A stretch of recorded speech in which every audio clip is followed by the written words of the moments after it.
Welcome, I'm Paul, this is Dave. You're watching my channel's weekly compendium, ending Monday, December 23rd, 2024, and soon to be, Happy Holidays, Merry Christmas. Enjoy. Case file number 1997, written by Man from the Other Side. 2 moons, 1 night, totally white. To start with, I'd like to tell you about one of my own experiences with the uncanny.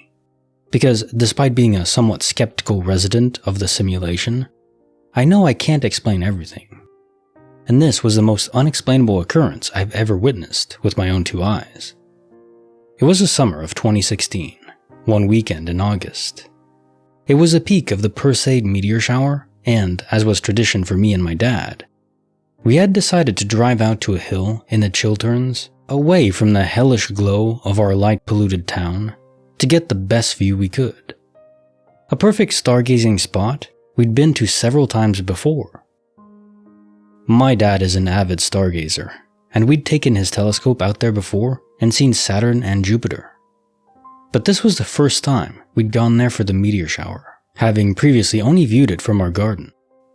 Which wasn't a bad view. The garden was surrounded by trees that blocked out a lot of the glow of the streetlights. But we were sure that out there in the middle of the countryside, we'd see a truly spectacular display. We were accompanied by my partner and my cousin, both who'd never been out there before. The night wasn't looking to be as great as we were expecting. The sky was clouding over rapidly as we drove out to the hill. My dad was still optimistic, and reminded me of the 1999 solar eclipse we'd seen from a beach in Cornwall when I was about 8. The sky had been just as overcast and miserable, leading to him cursing the heavens for ruining our view. But as the eclipse had neared, miraculously, a hole had opened up in the clouds, revealing the sun glaring through. That had itself been a very spooky experience, but nothing that couldn't be put down to coincidence. However, what was to come that evening still sends chills down my spine when I remember it. We arrived at the hill, parked up, and began to trek up to the summit. It wasn't a long climb, but the hill was steep and it certainly gave the 4 of us a mild workout. We laid out a couple of blankets and settled down to, hopefully, enjoy the show. But as the sky began to darken, it seemed clear that the weather was not going to play ball. We were obviously disappointed, and my dad's optimism began to fade. But my partner and cousin said we should wait a little longer to see what happened. So we continued to watch the clouds roll over, and on the horizon, we saw a clearing begin to form. It was sunset, and the last rays of day illuminated the underside of the cloud cover, which was a beautiful sight that almost made the trip out there worth it in of itself. The sky ablaze like it was on fire, even though overhead, the cloud was as thick as ever.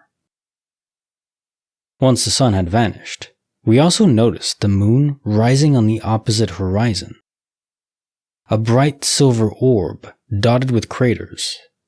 It was seemingly much larger than usual. I stared at the object for a moment before tapping my dad on the shoulder and pointing his gaze to it. "I didn't think the moon was supposed to be full tonight," I said. I'd checked the moon phase for that evening to see if it would be too bright to see the meteor shower, and it was supposed to be only a half moon. My dad shook his head in confusion. No, it definitely wasn't supposed to be full.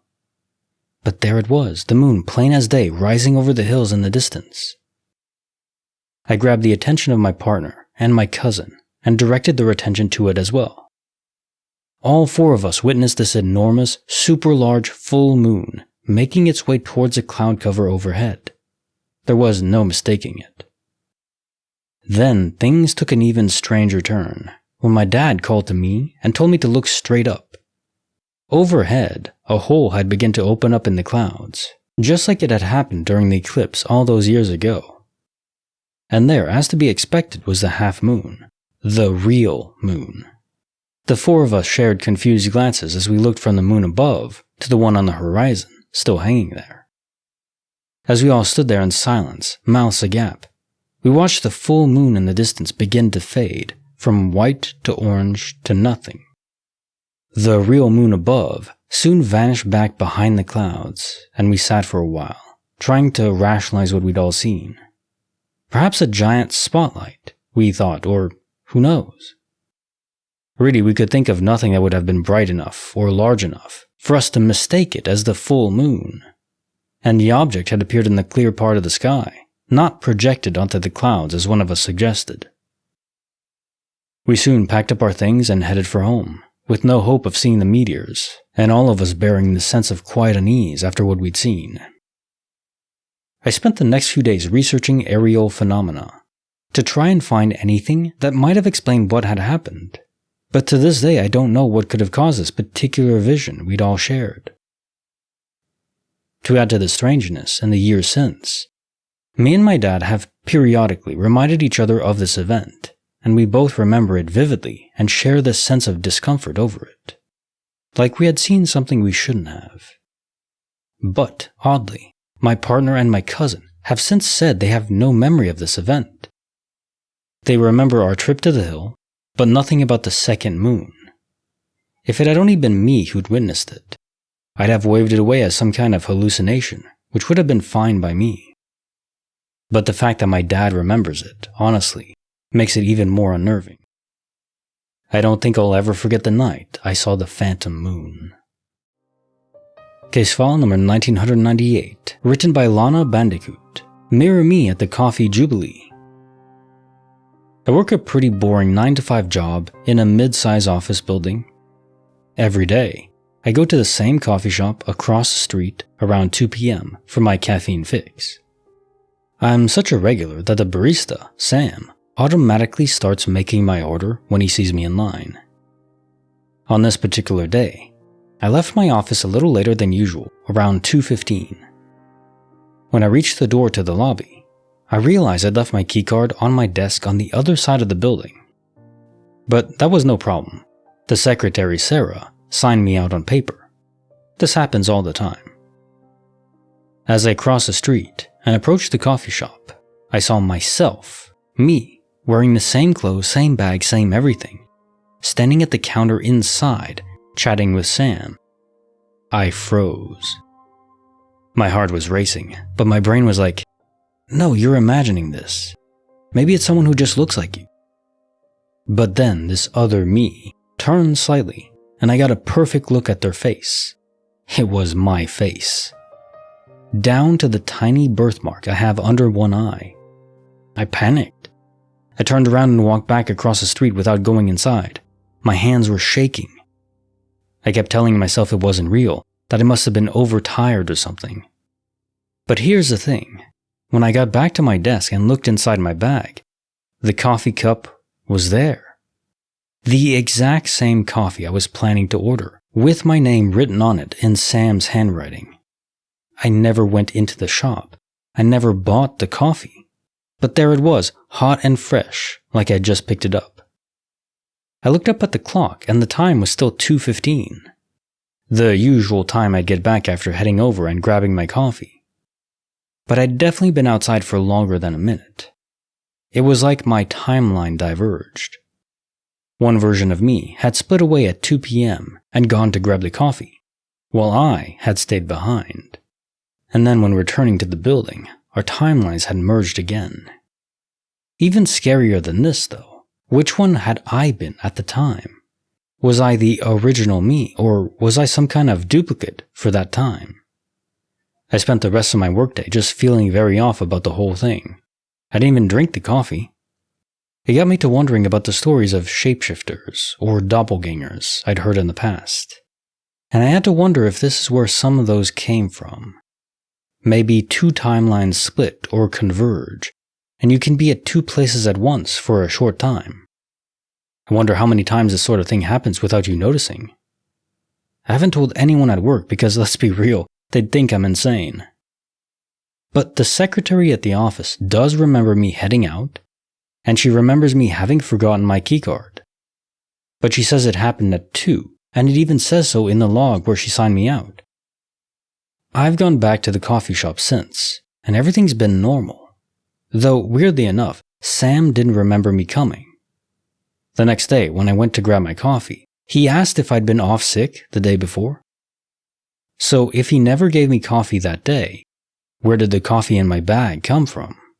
Some parallel universe that collided with this one for a split second? How can he and Sarah remember things so differently? Which one of these is even real? I don't know, but I still have the cup. I wrote it in red marker, "This came from nowhere."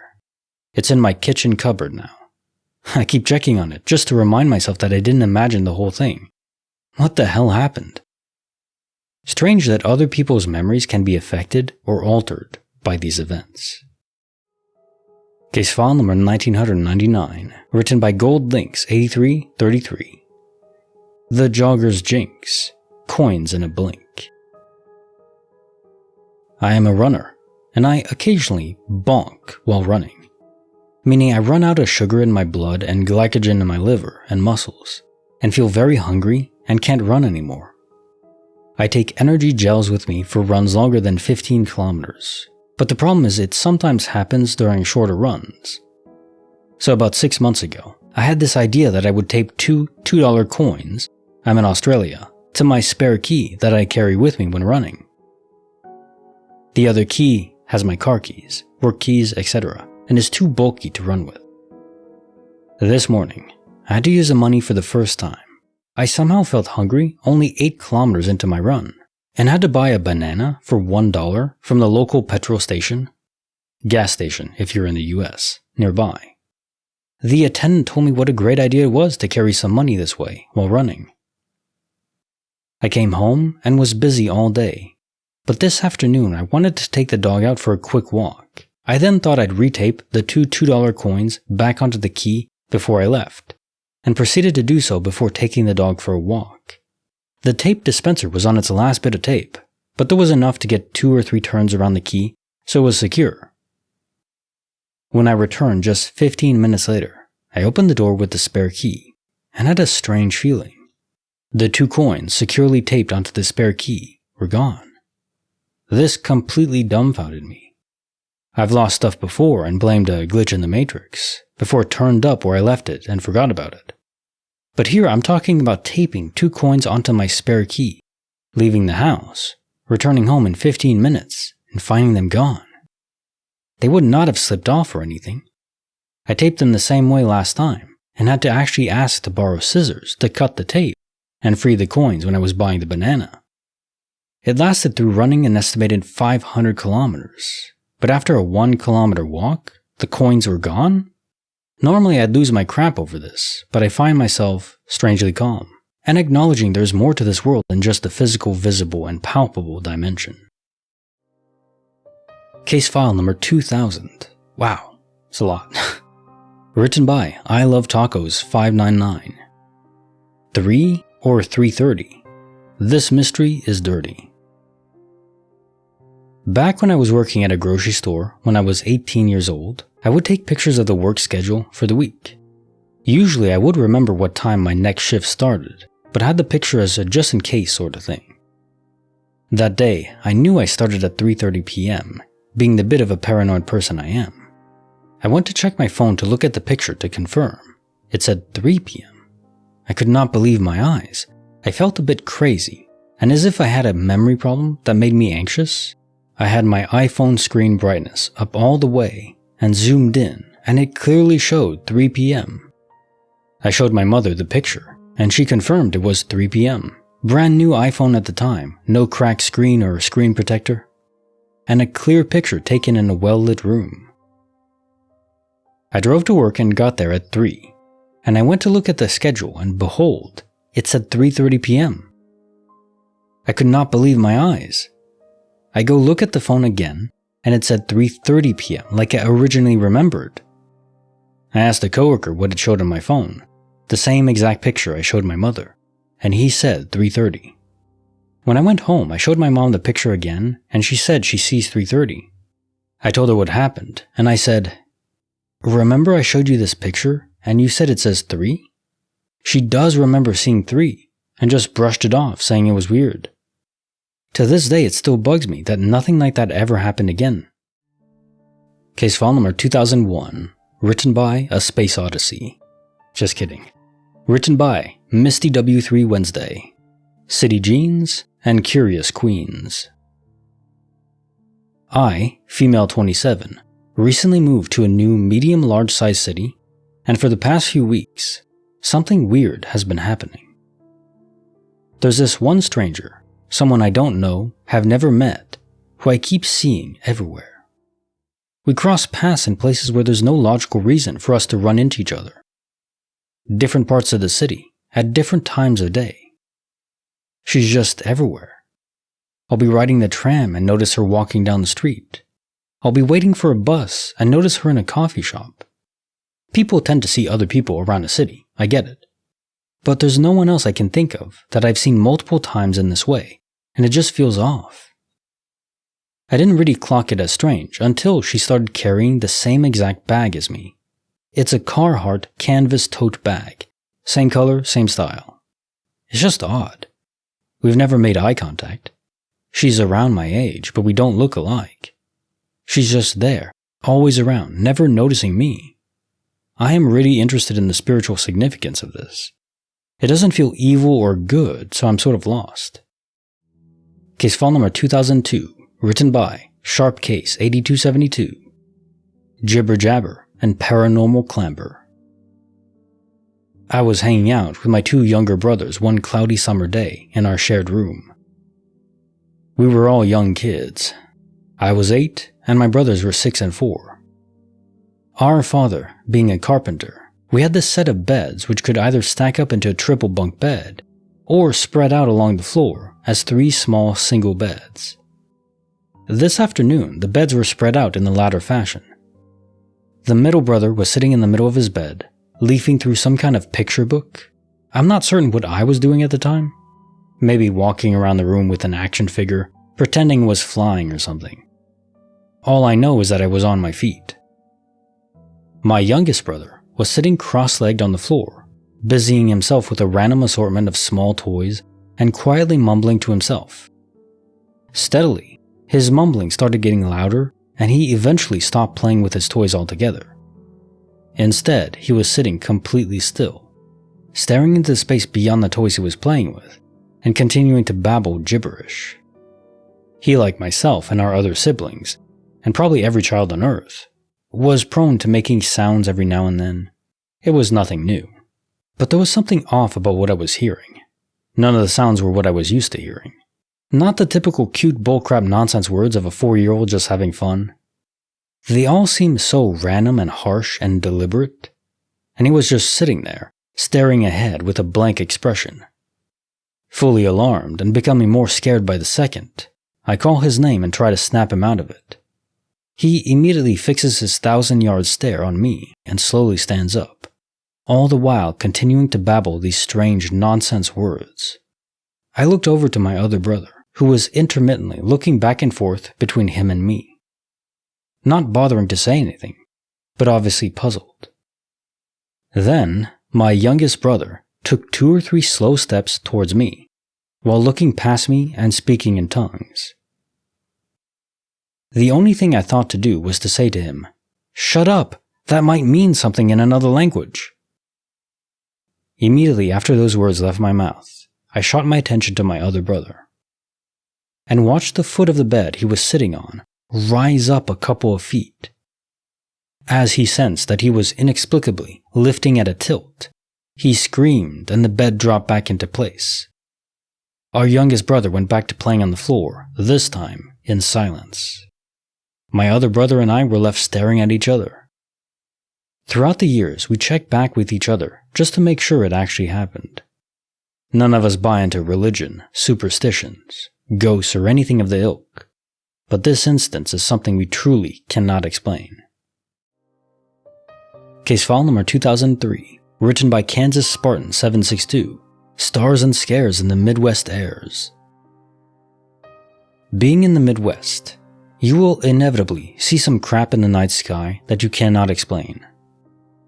I've seen solid lights that flew normal for a few ways, then stop and fly straight up at speeds no current aircraft are capable in that amount of time, with no turning arc, just a 90-degree vertical flight. I've seen dark shapes just hanging in the air above fields. No flight lights or anything. Just a dark shape, no noise. You look back and it's gone. One that's not UFO related was when I was living with my parents, who live on the outskirts of town. They have a couple acres in the country. I swear to God I hear some sort of female voice chanting, coming off the back deck at night. My room is next to the back door. Well, I ain't about to play with no damn black magic witch crap, so I grab my .22 rifle and spotlight and look out on the back deck. Didn't see a person, just a feral cat in a stair down with my sister's cat. Since there was a lot of feral cats and dogs coming up, rabies was on my mind. I wasn't going to let our cat get tore up. I boinked the feral cat in the head, instantly gone. Startled our cat a bit. I go to let our cat in the house so I can take the feral cat out to the back property line so the coyotes can get a midnight snack.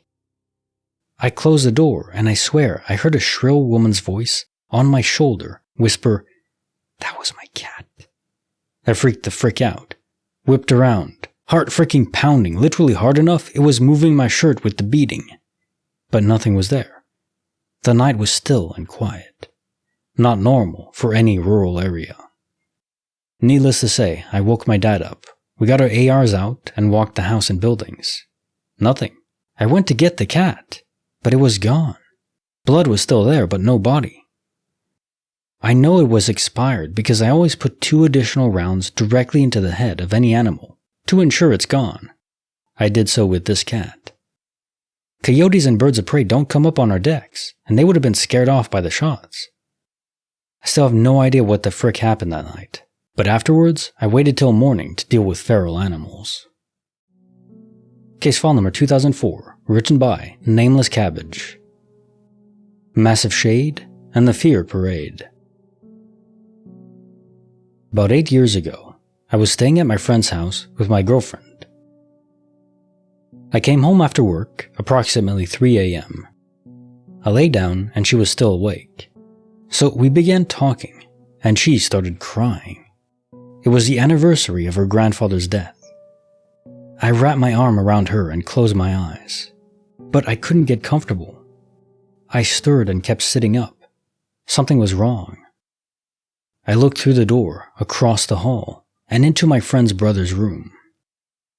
I noticed he had a 4-foot-tall white fan. It was all I could see in the relatively dark house. But there was something else. Something in front of the fan in the doorway. I couldn't put my finger on it as I didn't see anything, rather, I felt it. Suddenly, my girlfriend sits up and says, "What's wrong, babe? Oh my God!" All the hairs on my body stood up as she confirmed my suspicion. That's when I saw it. A figure. Massive, taller and wider than the doorframe. I couldn't see it with my eyes, but I guess you could call it the sixth sense or whatever. It was massive and it hated me. Hate. I was shaking. I've never been so scared in my life. I got out of bed. My body weighed a literal ton. It took tremendous strength to move. Shaking, I finally grabbed the light switch and turned it on. We both grabbed our stuff and hightailed it out of there.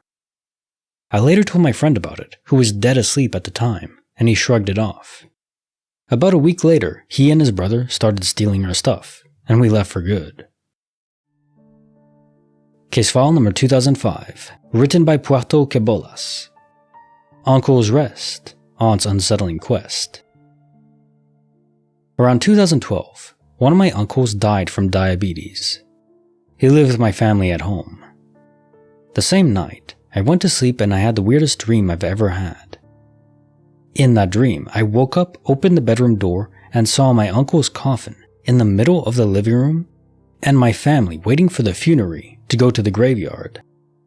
Besides the coffin, there was an aunt of mine that died when I was really young, and I remember seeing her just once before her death. My aunt looked at me and said, "I bet you don't remember me, Puerto Quebolas. But I'm your aunt and died when you were really young. I have something to show you." Against all my superstitions, I don't know if it's just my family, but there's a superstition that accepting an invitation from a dead relative means you'll die in your dream.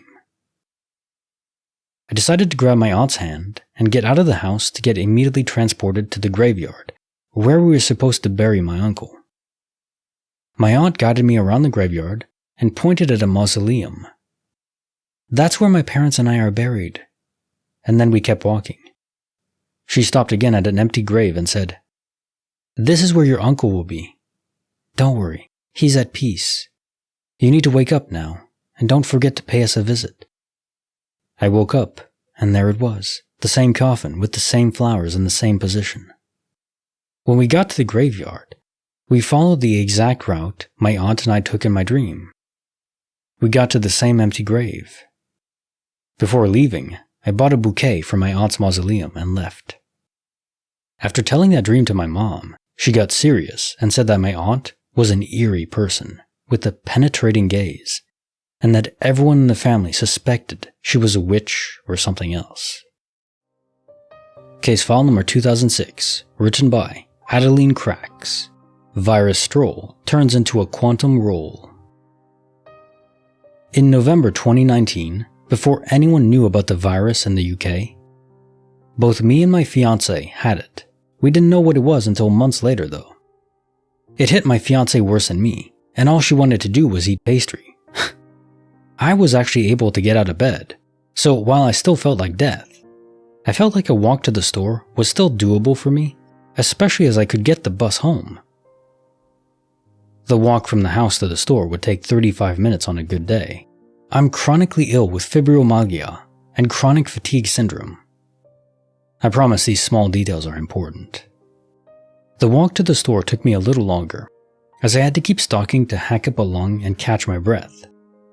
I acquired the pastries and some sore throat medication before making my way to the bus station, which was beside the store, and finding the buses weren't running properly because so many drivers were off sick due to whatever this virus was going around. We didn't know anything about this novel virus until around February 2020, so I text my fiancé right as I start walking from the bus station that I'm on my way, but walking, so I'll be back when I'm back.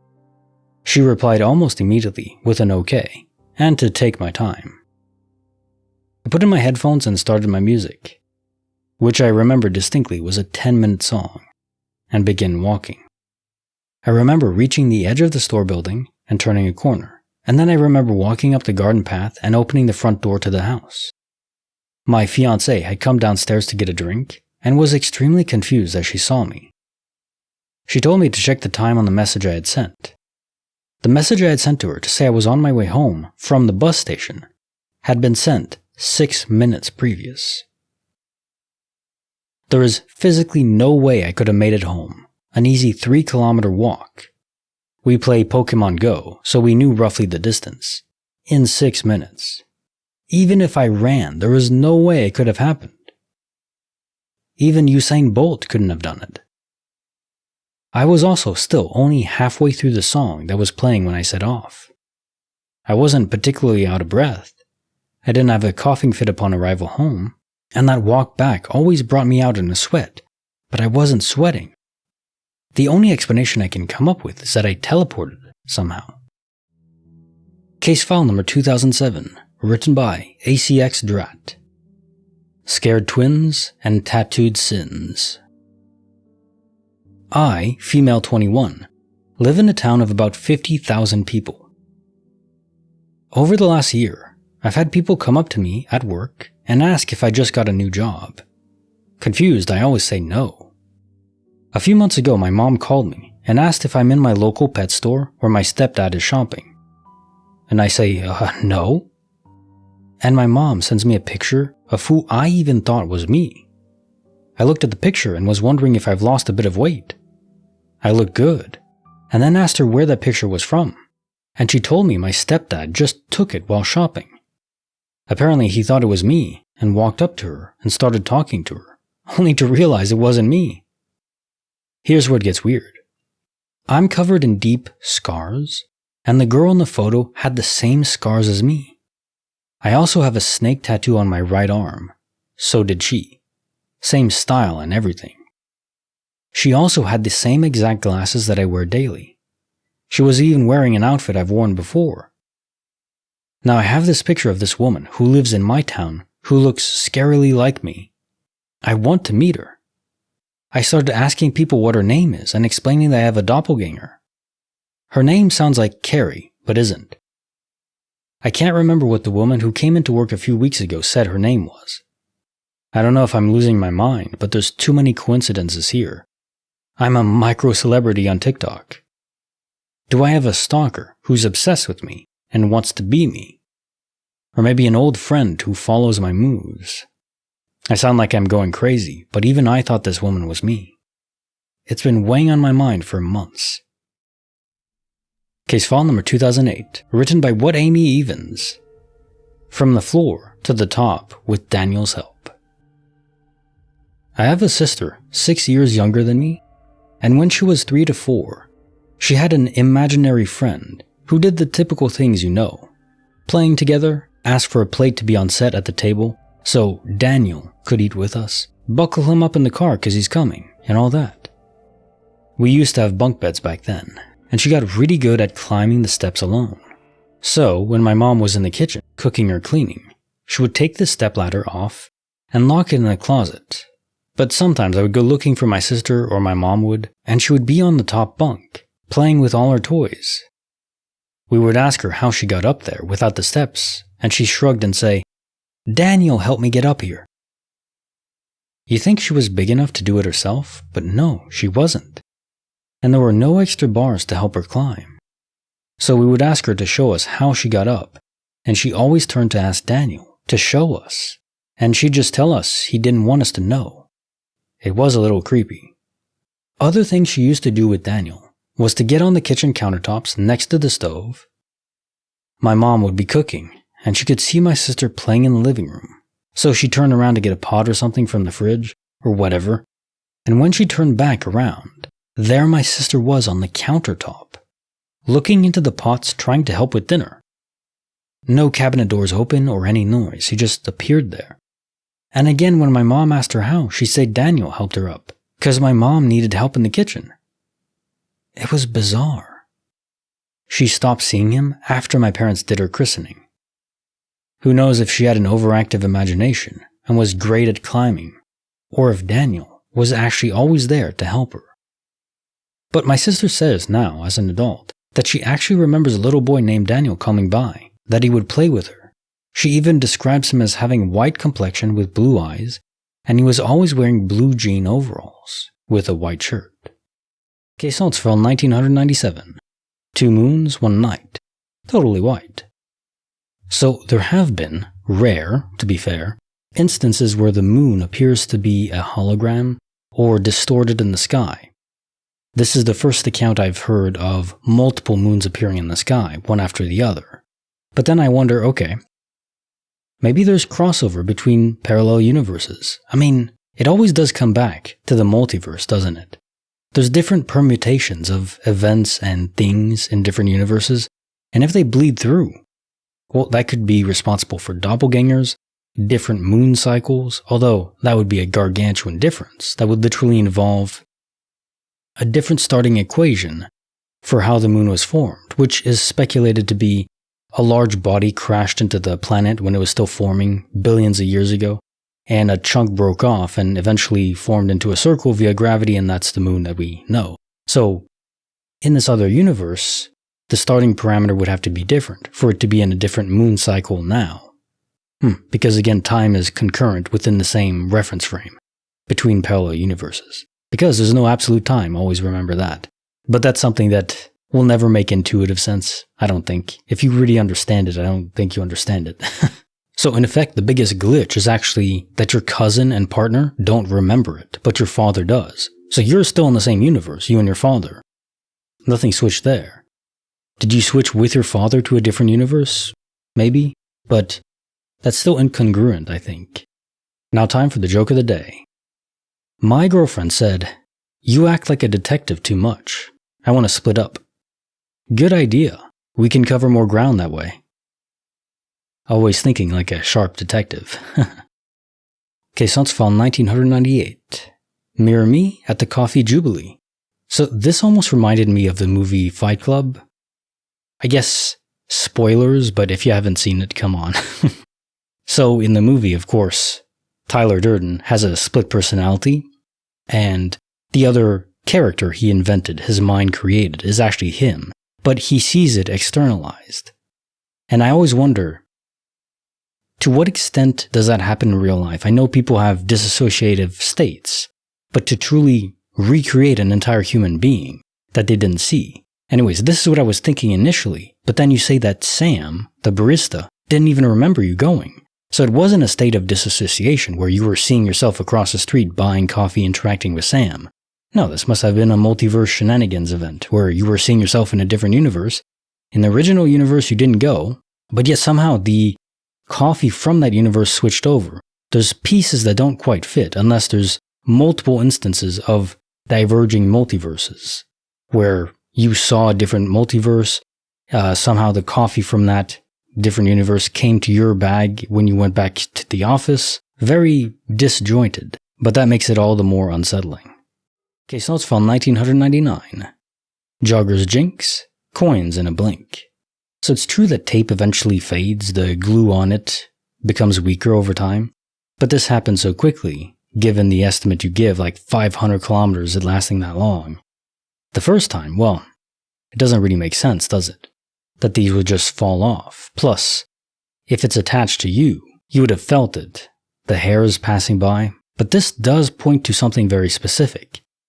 Every individual categorized item, as we humans categorize it, has its own identifier within the universe's system. Because if not, the key itself would have disappeared along with the coins. But no, just the coins vanished. So something within that data was wiped away or transferred. So something specifically targeted those coins. Now time for the joke of the day. What do you get if you cut a policeman's head into 4 pieces? Police headquarters. Case notes file 2000. 3 or 3:30. This mystery is dirty. The main piece of evidence to indicate that you're still in the same universe is your mom. She did remember you showing the picture. So somehow the data on your phone was discombobulated with a different universe's version of this image that you also take over there. In that universe, you started at 3:30, not 3. Although I have to admit this has happened to me in different ways where you confirm something in your mind. You look at something written down, or you think you locked the door. You even confirm you locked it. And then somehow you come back and it's not locked. Or you turn off the stove. You're sure of it, and somehow it's still on. Things like that. I don't know if those are all glitches. Sometimes maybe our minds are just bizarre. But given you involved your mom as well, much more likely it's a glitch. Case notes file 2001. City Jeans and Curious Queens. So this has happened to me too, where I kept going on bike rides back in Montreal, well, a suburb, Terrebonne, and I would see the same guy every time, but even though I went at different times a day, why was he always following me? And I don't think it was a stalk or anything. He would cross paths way far from where I lived, because I was biking around pretty far. So yeah, something is happening where you can get tethered, almost like you're quantum entangled with another human being, and no matter what happens, you sync up in space and time. Kinda cool. Case notes file 2002. Jibber Jabber and Paranormal Clamber. Okay, this could be a scene straight out of a movie, a horror movie. And you're right, who the hell knows what he was saying? Was he actually possessed?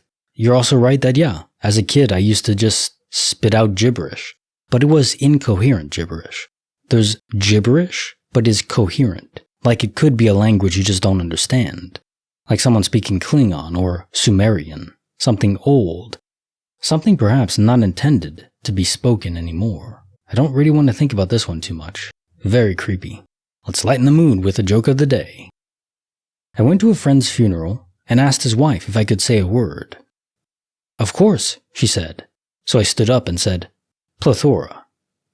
As I sat down, she said, thanks. That means a lot. Case notes file 2003. Stars and Scares in the Midwest airs. Well, this makes me want to go to the Midwest and just camp around and see what's out there, because I want to see weird stuff in the sky. It's so exciting. As long as I don't get abducted or anything. So any aliens out there, I'm just looking. don't take me. Now that said, I don't think whatever happened to these animals and the sound you heard was related to UFOs. There is evidence, some stories where aliens can interface with our minds and make us see and hear things, communicate telepathically, and perhaps more than that, induce things that we see and hear. But why would an alien want to do that to some random person in some house in the forest? No, it probably was just a spirit twisting your brain a bit and didn't like what happened to her cat, which, fair enough. But it's not your fault. Wonder how old the cat was. Probably pretty, getting along in its age, if it had an owner before that died. That's sad. Case notes for file 2004. Massive Shade and the Fear Parade. I actually think it could have been our grandfather. Our instincts are calibrated for survival. So just because you feel terrified doesn't mean there's actually a threat there. Could just mean there's an inconsistency with the environment. And everyone's tolerance for risk and unusualness in the area is different. Now, the more intolerant you are to it, the better you are suited for, ancient survival, where we were sleeping in bushes in the jungle, and so on. That's not, you don't want to be unparanoid. You want to be as paranoid as possible. But if you apply these instincts, which many people still have, to the modern world, where sometimes there could be spirits involved, I think it can lead you astray. It probably was just your grandfather. Even though you couldn't really see him, you could feel the presence being there. And he wasn't fully manifested, so that's why you thought or felt like he was larger than the doorframe. He was probably trying to manifest, but didn't understand how to yet. Case Aunt's file 2005. Uncle's Rest, Aunt's Unsettling Quest. There have been stories like this where people die and they seek out a younger person of the family and guide them in a dream state towards a funeral or back to their home, almost like showing them the sights, one last walk with the loved one. So I don't think anything nefarious was going on here. Just a way to say goodbye in person. Now time for the joke of the day. My Korean friend died last week. So young. Just let it process. Case Aunt's file 2006. Virus Stroll turns into a quantum roll. So first, I just want to commend you for going out and trying to get stuff for you and your girlfriend, even when you're deathly sick, because I know I haven't been sick in a while, not with a cold, and you just don't want to do anything. So, damn, well done. Plus walking that long and having to walk back because the buses weren't operating, that just sucks. But the universe was like, don't worry, bro, I gotcha. Space-time portal. Engage. And yeah, just back in a flash. Nice. The universe can be helpful sometimes. Case Notes File 2007. Scared Twins and Tattooed Sins. I think doppelgangers are often in part simply us, copies of us from a different universe that got stranded here, in corporeal form, not just a soul transfer. So think of a space-time portal, but this one leads to a multiverse event, where they're stuck here. If they don't go back through the same portal, they don't go back. And I think there's a different quantum signature, if you want to say. There's a different identifier to the particles of that person. They don't belong in this universe, and we can sort of sense it. So that's why most of the time when you meet a doppelganger, you know something's off.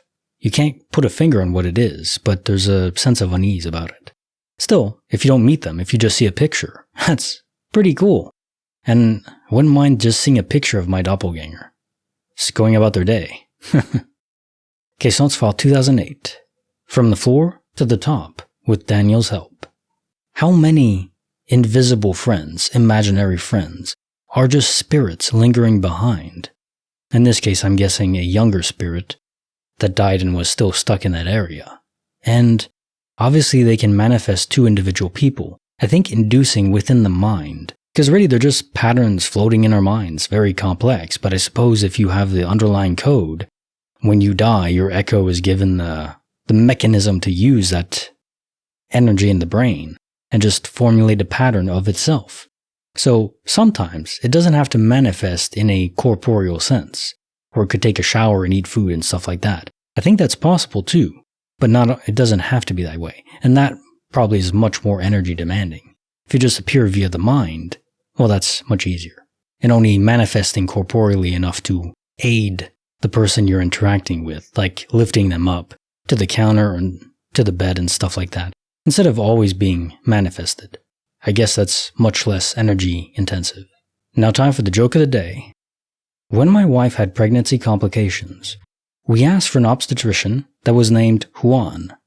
Help us, Obi-Wan. You're our only hope.